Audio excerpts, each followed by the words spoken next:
Hello, my name is Brent Dundor. I identify as cisgendered and I use he, him, his pronouns. I'm a commercial photographer in Minneapolis, Minnesota, a fine artist and activist, and I'm also the proud producer of TheyThemProject.org.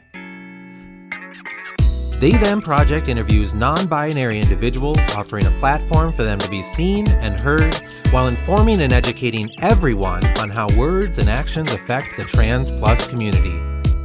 Hello to everyone listening. I'm very excited today to reintroduce you to Yoni, who happens to be the very first person I ever officially interviewed for this project. Yoni, thank you for being here today. I always like to start each interview showing people how easy it is to share pronouns and how that gives others a space to do so as well. So my name is Brent Dundor. I'm a photographer based out of Minneapolis, Minnesota. I also produce the They Them Project. I identify as cisgendered and I use he, him, his pronouns. Awesome. Hey, Brent. Hi again, Yoni. My name's Yoni Tamang, and I am also based out of Minneapolis, Minnesota.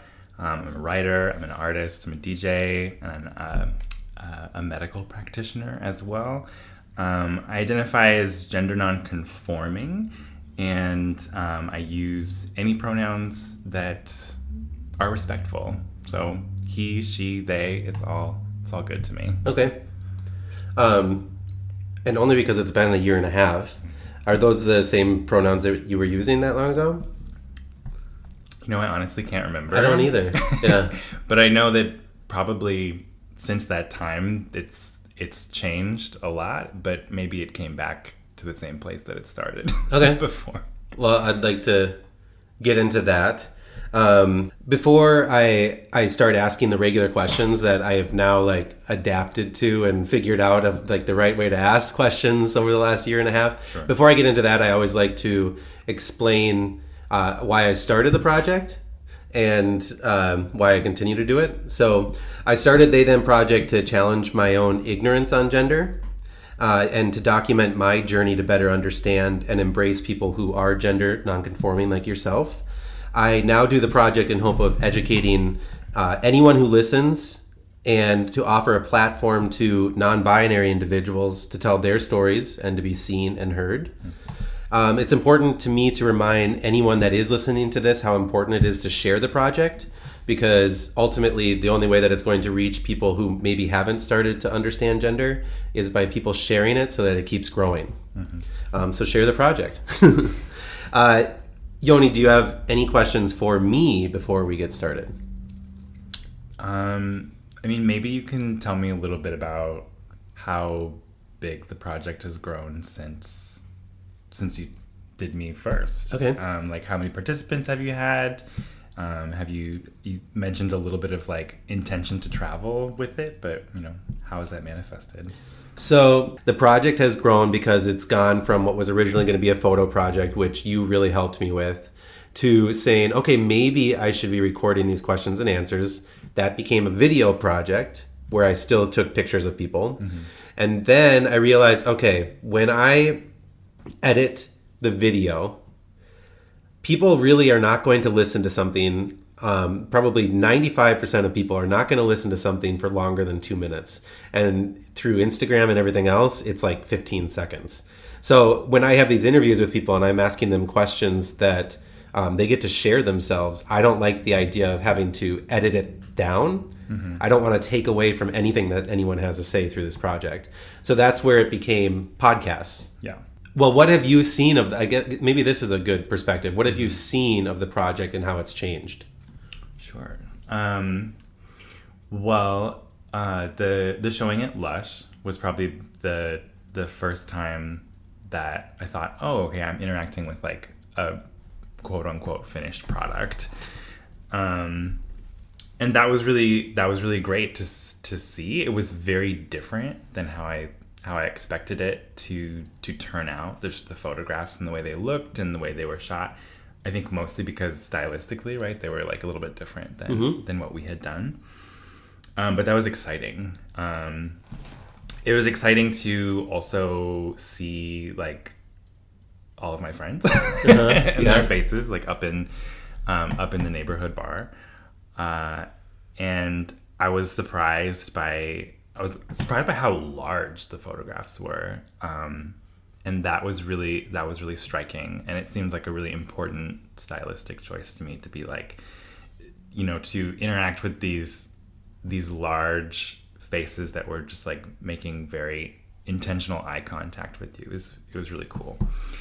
And that's important to note, because when I worked with you, when I started the project, and again, it was through the photos that I did with you that it began, everyone was sitting on a stool, and there was just a black background.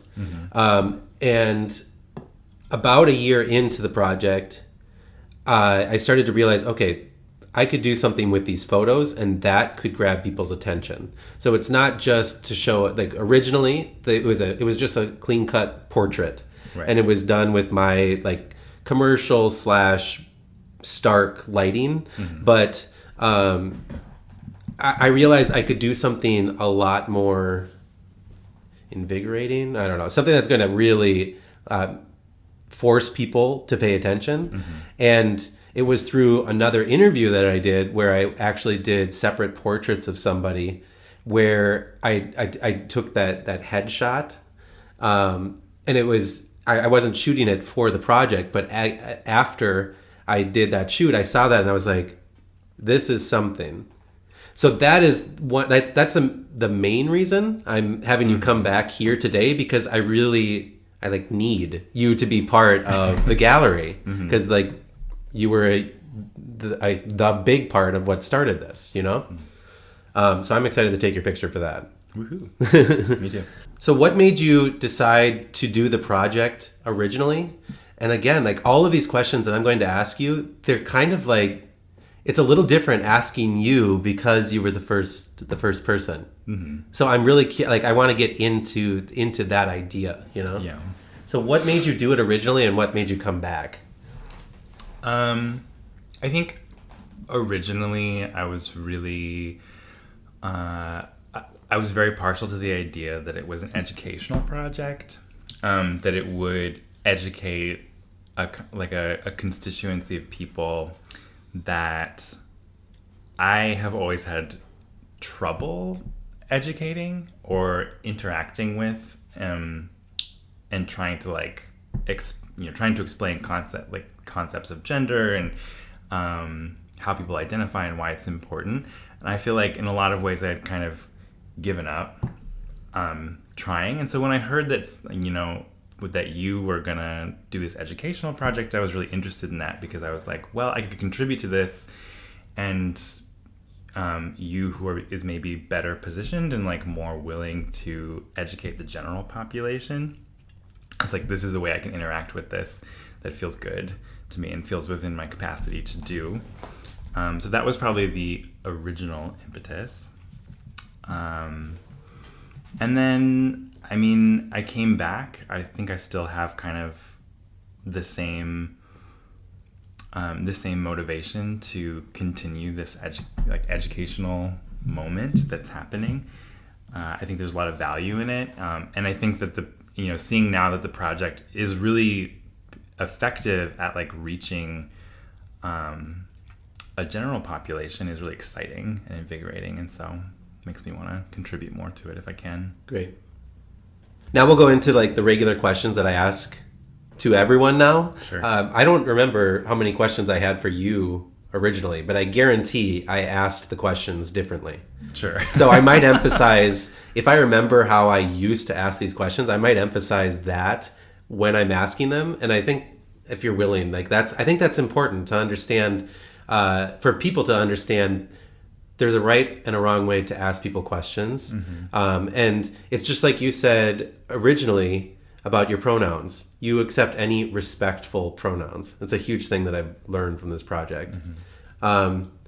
Yoni, would there ever be a time that you would be upset if someone asked you your pronouns? No, I don't think so. I think for me, in a social situation, if someone asks me my pronouns, it signifies that they have a desire to be intentional about how they want to address me.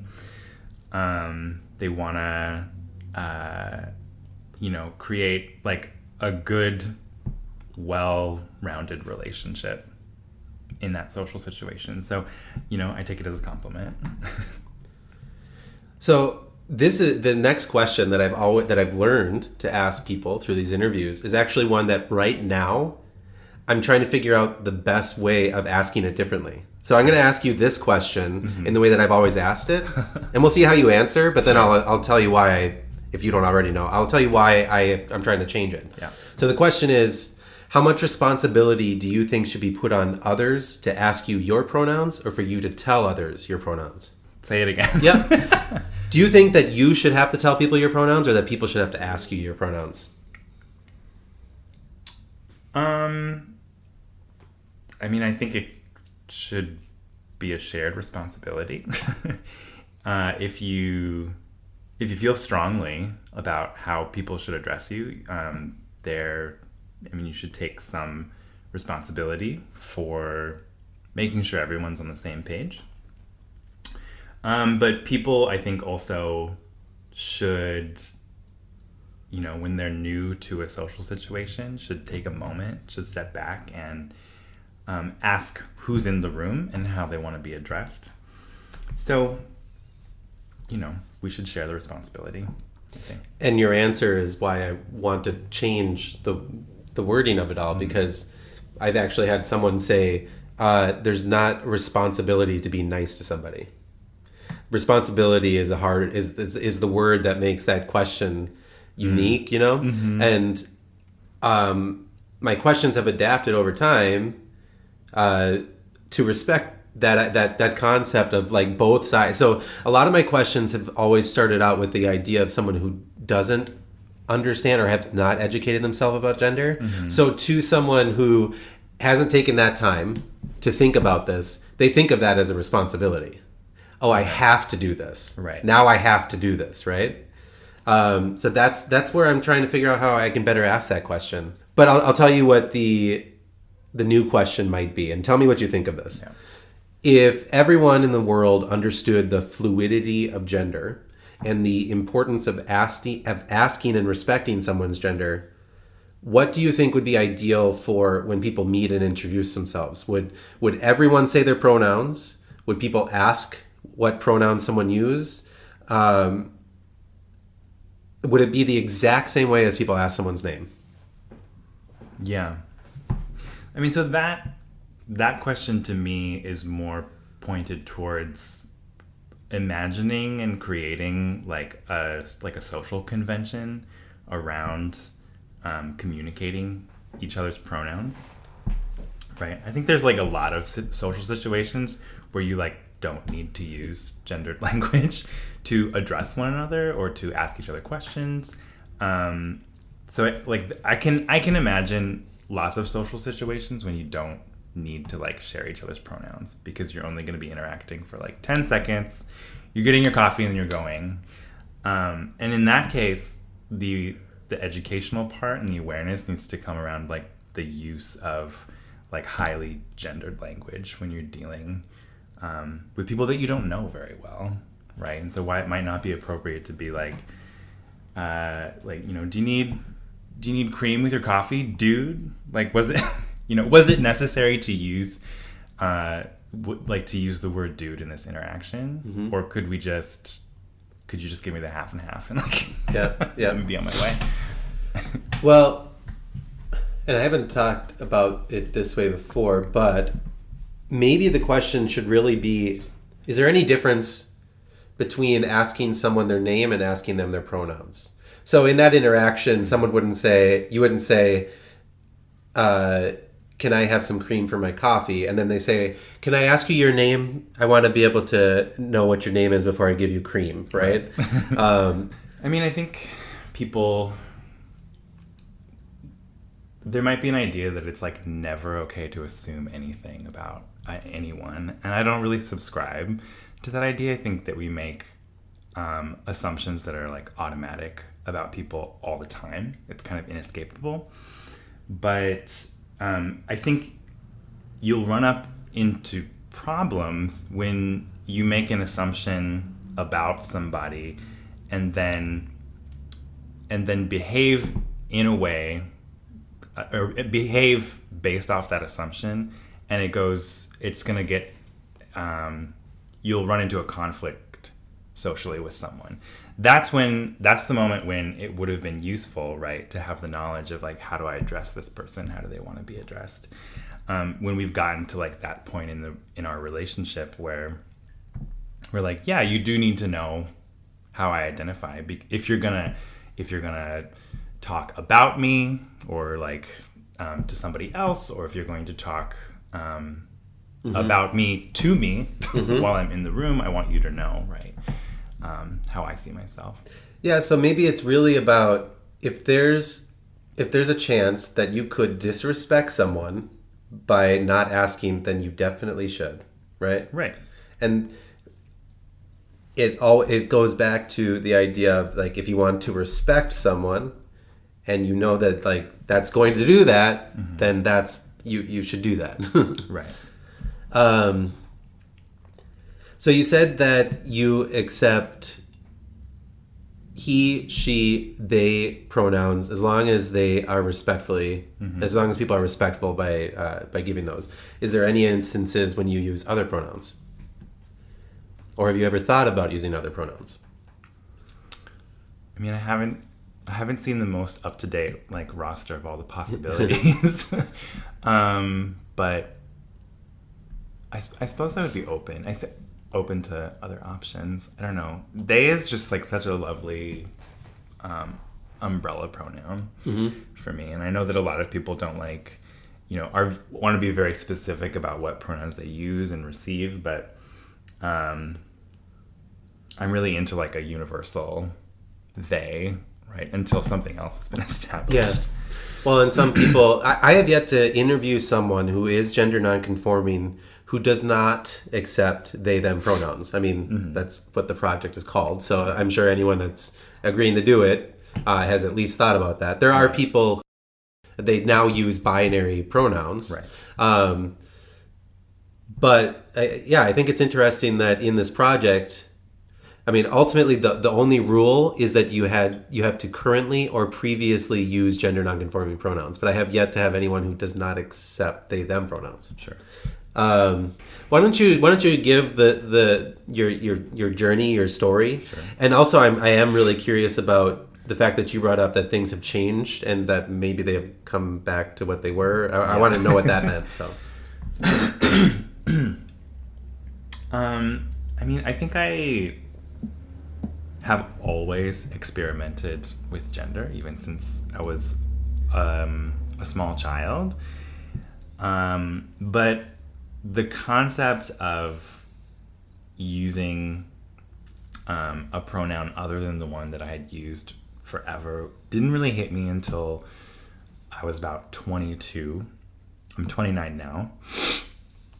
And I remember it happened when I encountered someone who used they, them pronouns. And I had at the time, I think I had probably a pretty similar reaction that you had with your with the one model that you were shooting, right? And they said they use they, them pronouns, and you have this like reaction of like, well, I've never heard, like, what do you mean they, them pronouns? Like, can you do that? Is that allowed? Like, all these questions. A really like visceral reaction to something simple, like the way someone identified. And so that to me was kind of like an internal red flag for me that there was a knowledge lapse in my own self about like how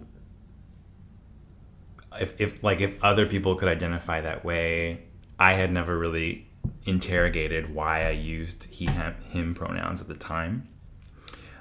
So that happened when I was 22. I didn't start using they, them pronouns really until I was about 27, I think. For a long time, it was just, I wanted to use he, him, or she, her pronouns. And it was based off of really, knowing that you could use they, them? Knowing that I could use they, them. I kind of put it to the side for a while, and I just wanted to use the very bifurcated he or she, like based off how I was presenting. And for a long time that kind of mirrored the way I was interacting with gender presentation. I was either doing this or either doing that. And as I got older, it all just started to bleed together and it became less coherent to me. So they, them pronouns made a lot more sense, I think, as I got older. So you said that since we interviewed last time that there's been a process for you. Did you answer that through your? I mean, I guess the process was trying.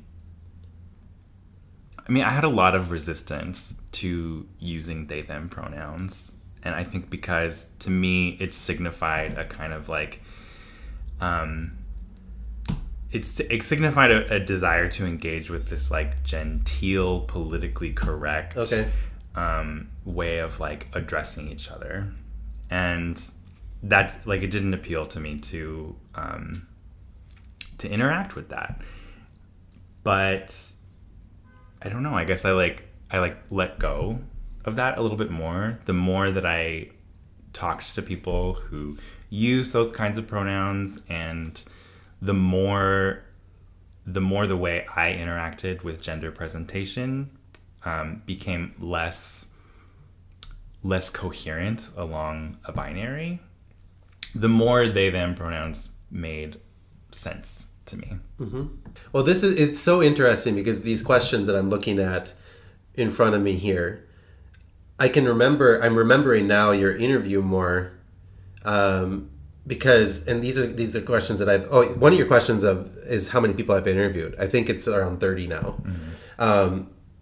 And so these questions are what I ask everybody. And again, it really started with how you answered the questions for how I now ask these questions. And it's really fascinating to me, because one of the questions that I've learned to ask everyone is to give an example of a time that somebody challenged your gender and an example that someone validated it. I remember you saying, I think it was you, that you were talking about going to Starbucks. Mm-hmm.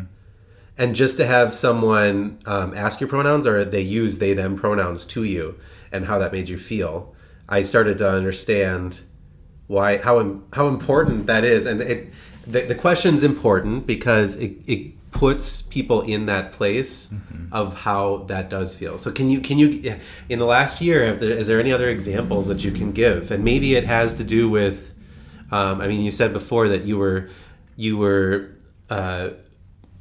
wanting to be described or looked at as either male or female for a while. Mm-hmm. In that process, how has there been maybe a time that someone did not show you that respect? Mm-hmm. I guess the more that I got to know non-binary people, and like specifically more trans people, the more I was able to empathize with the real pain that is caused by being misgendered. I think that was an emotion that I didn't understand, like why it was such a big deal, right? Like to be misgendered because of,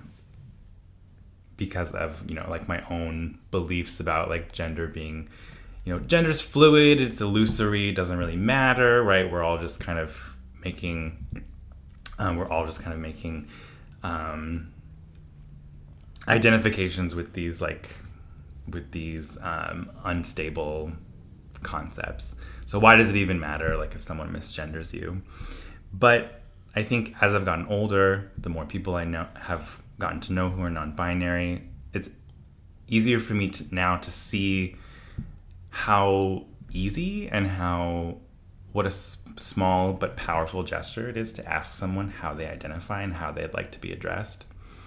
I sort of feel like, well, why not? Like, why not make that a social convention? If it makes people feel seen and feel validated in a very profound way, like why not just incorporate that? it takes like 2 seconds to do, right? And it can make a world of difference. So just, yeah, I think like, seeing the pain that being misgendered has caused people, I think has kind of brought me to being more open to just doing like any kind of social convention that's going to make people feel good, basically. Well, before we turned on the microphone, we were talking about some changes that are going on with you professionally. And if you're willing, can you say what you have been doing? Sure. Yep. Yeah. So I'm in graduate school right now at St. Kate's for occupational therapy. It's a field of medicine that's similar to physical therapy, but deals a lot more with like rehabilitating people to get back to their functional tasks. So for example, a big functional task that occupational therapists help people get back to is like dressing themselves or grooming themselves. It can be really debilitating for someone if they go through some kind of accident or some kind of trauma that takes away their ability to like dress themselves or groom themselves. And in my own practice, I have always wanted to bring a lot of intentionality behind all of the gendered baggage that goes behind like how someone would like to dress themselves or how someone would like to groom themselves. So the more that I engaged as a medical practitioner with concepts of like, your care should be client centered, or you should help the client do what they want to do. I think that bled over a little bit into my life too, just taking the other person's lead on the things that they want and need to do. We're talking about caring about people, like caring about what is going to make someone feel good. Exactly. Yeah. And I think it's so easy, especially like in the medical field, to just kind of be very formulaic about the way you provide treatment to people. Fill out the check boxes, basically. Exactly. And it's just so obvious that people are more complex than that. And so any way that I, as a practitioner, could like bring that client-centered approach to the way I was providing treatments was, I could see that in my patients, like see that making them feel validated, building trust between like client and provider, and ultimately making the treatments more effective. So taking that therapeutic principle and applying it, it was really easy to apply that to like my social life as well. Well, the questions usually are asked so that people can talk about instances for themselves. I mean, you've already answered that before. I did explain why that was important, but maybe based on what you do, maybe there's been a time where respecting someone's pronouns has made a big difference to somebody that you can give an example of for someone else. Has that happened with you? Sure. Yeah. So I was working at an inpatient psych ward for HCMC, and we do this like cognitive assessment where we give the patient like all these different tasks and kind of watch them do the tasks and to assess their like cognitive abilities. And there's like a bunch of standardized tools that they use in these settings, and one that was created here has a task that is like you go to a closet, you tell the patient, okay, it's raining outside today, what are you gonna pick from this closet to wear? And they're supposed to pick a rain jacket, right? That tells you a little bit about a person's ability to plan for the future. But in this standardized assessment, if they pick a quote unquote woman's jacket and they are a quote unquote man, then you have to chalk that up to like a cognitive mistake or Yep. disability. And so right away, right in my mind, I'm like, well, that is transphobic. To say that if to identify gender as a stable category and then any deviance from it is punished or pathologized, is a problem for me. So I had this patient who identified as male and chose a woman's jacket, and I didn't mark it down because I was like, okay, this is a woman's rain jacket. That's So fine. identified as male? He identified as male, yeah. Chose a woman's jacket, and then I had the staff in the psych ward be like, well, you're supposed to like mark down for that. And I was like, well, here's Just why. to be clear, so that he at that time you knew that he identified as male, or Yeah. that he was identified as male. That he did identify as Okay. male. Yeah. Okay. Because we had that interaction beforehand, like, how would you like me to address you? What pronouns do you use? Okay, great. Yeah, I definitely try to incorporate that little piece into my treatments.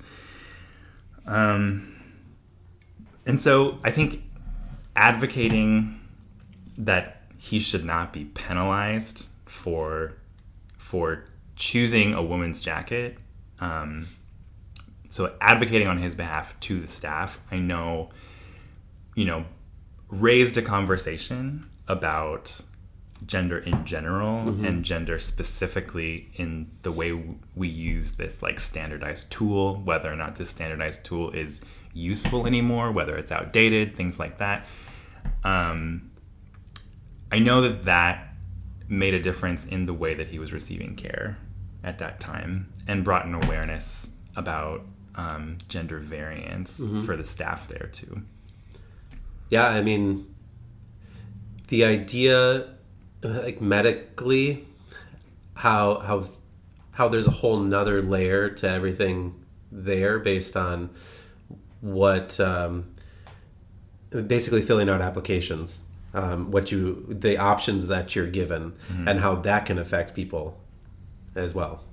Well, I think that's really cool that you're not just giving people the respect that they deserve in your field, but you're also getting other people to think about that. That's awesome.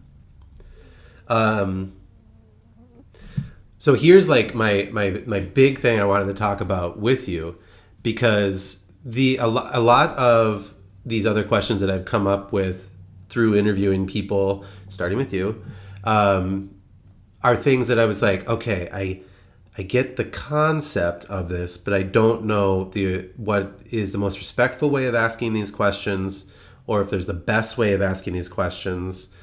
But something that I learned from you that I had no idea existed for trans plus people is how important a name can be.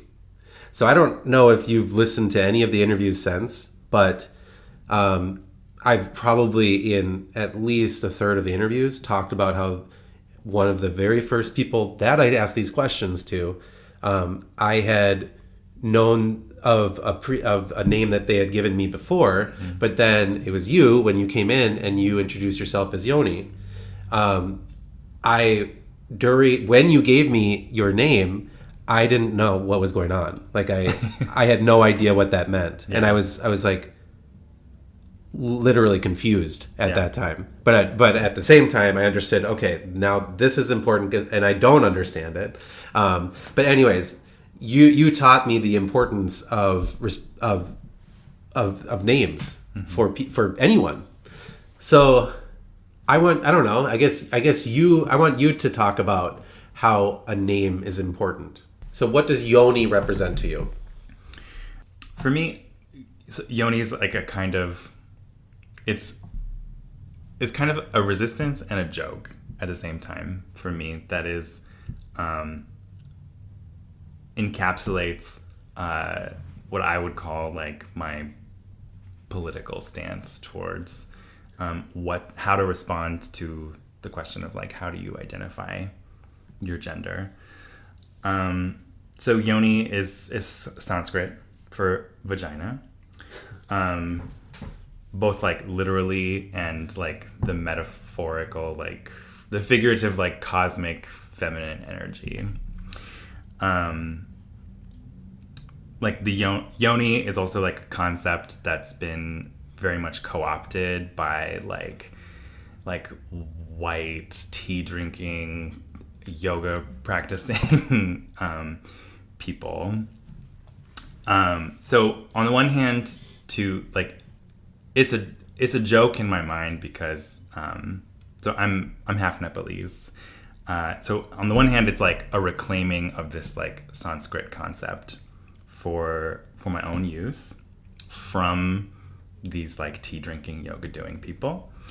On the other hand, it's also a tip of the hat to gender variance because of vagina I have not, but maybe cosmic femininity I have. And then I just think it's funny to me too. And I love saying it with a completely 100% serious attitude towards people who know what it is. And like, I like seeing the moment of confusion in their eyes when that rolls off my tongue. I feel like it mirrors the confusion that I've always felt around my gender and my body. And I feel like that's an important confusion for people to have. Yeah. So that's maybe the background around the name that I use. It like sounds, I don't know, poetic, the idea of watching someone do that with your name. But what I didn't know about was the idea of birth names, dead names, and I didn't know how important it was to never ask that unless someone is giving you that information. Yeah. So I guess it's appropriate to ask you what importance Yoni has over any other name. Do you go strictly by Yoni now? No, I have a bunch of names that I go by. I mean, there's also like the mechanical piece of like Yoni is easy to say. It's easy for people to remember. It's easy to spell. Whereas my birth name, which is not dead to me, but is where I want to know what all of this represents to you. Just because it was a start of a lot for me. I don't know, to ask people all of this. Yeah. So I'm curious in the least. I mean, I think it starts a conversation, right? About how we should address one another. If you are introducing yourself to someone, or they're introducing themselves to you, and you say Yoni, would you be upset if someone said, "Is that your real name?" No, I'd have that reaction. I would laugh. Yeah, exactly. I would say, "You're damn right, it's my name." Yeah, yeah. And also, why should it matter? Why are you not trusting what I say? Exactly. Like, maybe that's the real question. But that question, the question that I just asked you, I would never ask somebody else in this interview unless they are giving me more information like you have just given, right? Are there times when you use your birth name? And and in those times, would you be upset if someone called you Yoni? Oh, that's an interesting scenario. That hasn't come up yet, but I could imagine it happening. I do use my birth name for like professional interactions and legal documents. I guess in school, in clinic, like I'll use my birth name. And in those situations, if someone called me Yoni, I'd be like, how did you know that? Like, how did you know that, like, people call me that? Because I guess I kind of compartmentalize a lot of aspects of my life. And so that's, telling people different names is a way for me to also kind of organize how I'm compartmentalizing sections of my life. So I have my, like, career life over here, that in clinic and school where I use my birth name. I have like my close circle of friends, and they have pet names for me, and I have, and then I have like Yoni for like my kind of run of the mill name that I'm using when I have social interactions around Minneapolis. So professionally, you use your birth name. Mm-hmm. But so what what pronouns do you use professionally? I say when I'm professionally, I'll say he or they. Okay. Yeah. And most of that is to have an educational moment, because in the medical industrial complex, like, these are conversations that are kind of happening at a surface level, but I like to signify to like other providers, to teachers, students, and to clients that, like, you know, we can talk about gender variance. I will have that conversation with you. I will ask you your pronouns. I engage with gender variance. So please, by all means, do. If someone is having a hard time remembering pronouns, names, or gender definitions, what suggestions do you have for someone who wants to be able to do this and respect other people? That's such a real question. Because for someone who is not well versed in like the language of gender variance and like how to for someone who's been using he or she, it's like a huge learning curve to start like asking people their pronouns, remembering them, and like using them while the person's in the room, out of the room, like consistently all the time. So I have a lot of commiseration for anyone like struggling with that. But I mean, I think like if you have trouble remembering, I think it's okay to ask people a couple times. But I also think that, you should do your due diligence in trying to remember. So if you have trouble remembering, maybe like write it down. And this is maybe more difficult to do in like this in your social life, but I feel like for someone like an office manager, it's like really important, right, to know how your employees want to be addressed. And if you have 30 employees and you can't really get all their pronouns straight, then you should probably like write it down. Mm-hmm. It won't take that long, and it'll make a lot of difference, right? So for me, a big change of understanding what someone can do is to really consider what we've been talking about the whole time, how you're going to care about someone, how you're going to respect somebody. Mm-hmm. And if you really care and want to respect somebody, it's actually not that hard after that, yeah. Because you understand how important it is. Yeah. What can trans allies do to make the world a better place for trans and non-binary people away from just respecting their pronouns? Yeah, educating other cis people, I think, is huge, right? So if you identify as cisgender, you enjoy a certain amount of privilege in running through the world, identifying with the gender you were assigned at birth. That gives you a certain level of privilege, and so with that privilege, I think you can help educate people who are struggling with either the language or just conceptually gender variance.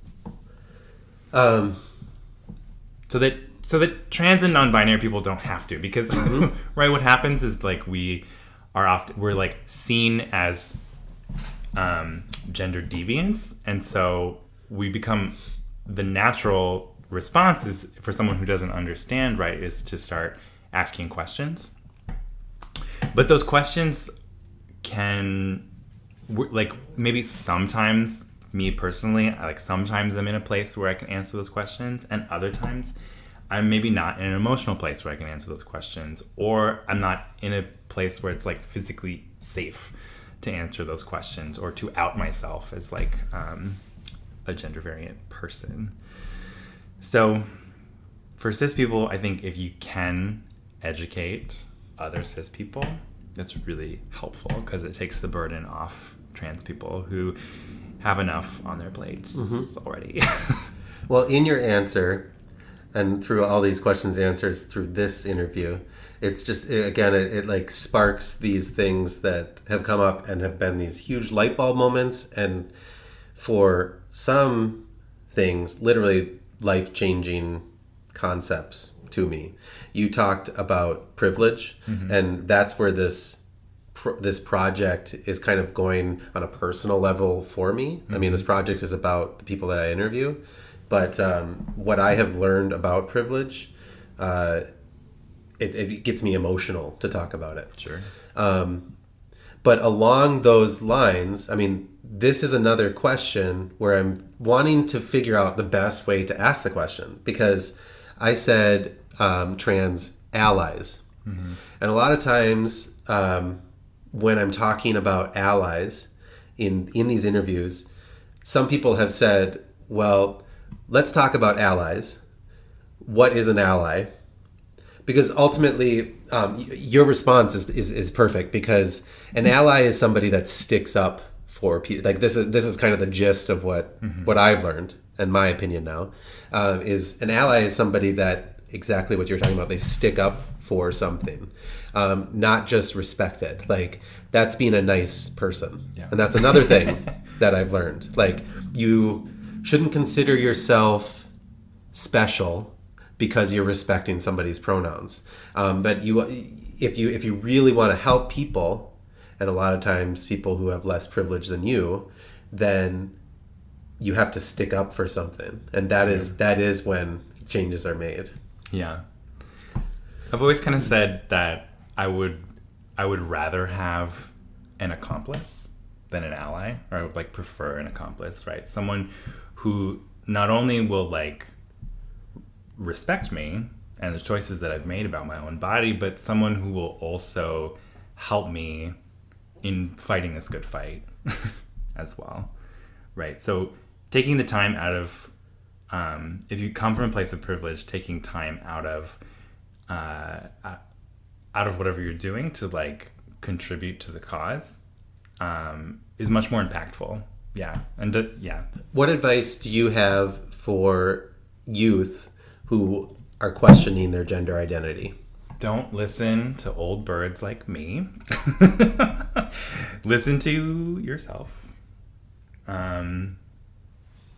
Because ultimately, right, like it's your body, and it will ultimately be your choice what you want to do with it. And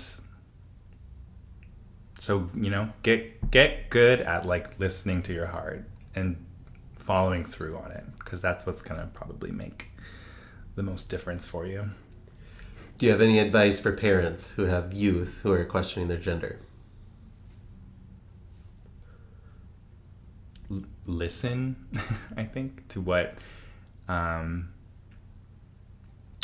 your kids have to say, to what the children have to say. Know that, culture and society changes faster than us adults can like keep up with it, and that's okay. And it will require a little bit of letting go of how we want other people to be. That's so true, I think, with kids. I don't have kids, but I think that if I did, it would probably be a real challenge to not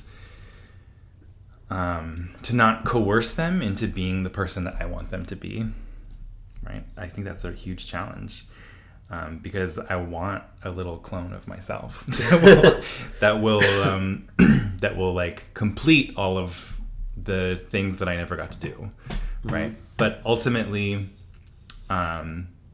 if you create another being, then they are going to be an autonomous entity. So you got to just get used to that. Okay, so I always like to end each interview giving people the chance to promote anything that they have going on. So you had mentioned being a occupational therapist. Mm-hmm. But I also know that you do other stuff. So Yeah. do you want to talk about that and where people can connect with you? Sure. Yeah. I'm an occupational therapist, but I'm also a DJ, a choreographer, a writer.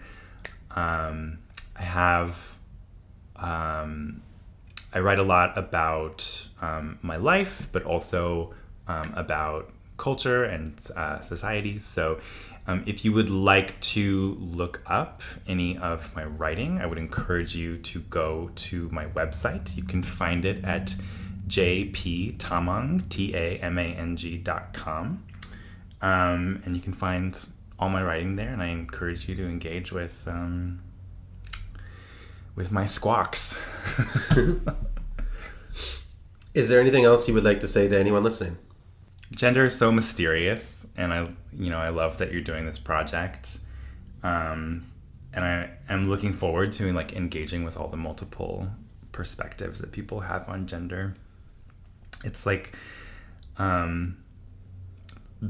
question that still haunts me really to this day, right, is not so much a question of how do people identify their gender, but why we identify our gender at all. Like knowing what we know, that it, like, in the same way that like race is kind of like a constructed concept, we know that gender is not a stable concept. It's not something real, and yet it feels so important to us. So I look forward to thinking about that more and getting other people's perspectives, because I'm sick of my own. So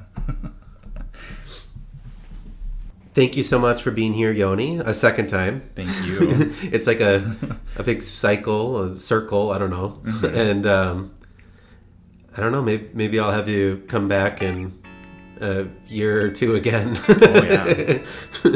I can't wait to see what the project's become at that point. Yeah. So remember, this project is created to be shared by everyone who listens. You, the person who is listening to this podcast right now, share the project just by using your social media and telling others why they should listen. Use the website theythemproject.org and click the share links that are provided on the homepage and each person's interview. It takes 2 seconds, but it makes a huge difference. Thank you all for listening.